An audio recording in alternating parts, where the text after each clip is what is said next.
Rail ট্র্যাকে জঙ্গলি হাতির পাল, দ্রুত ট্রেনের গতি শূন্য করে বন্যপ্রাণ রক্ষা করলেন দুই লোকো পাইলট, কুর্নিশ যাত্রীদের। ঘটনাটি বুধবার হাসিমারা মাদারিহাট রেলপথে।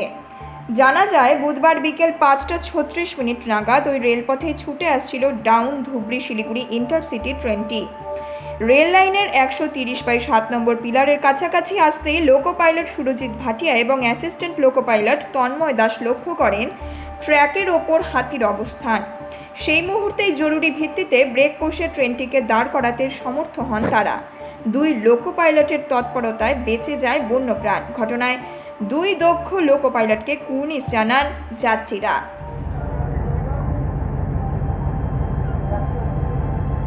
130-7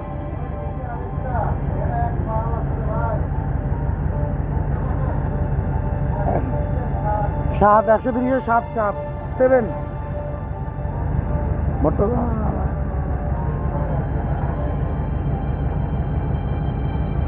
পুরো এক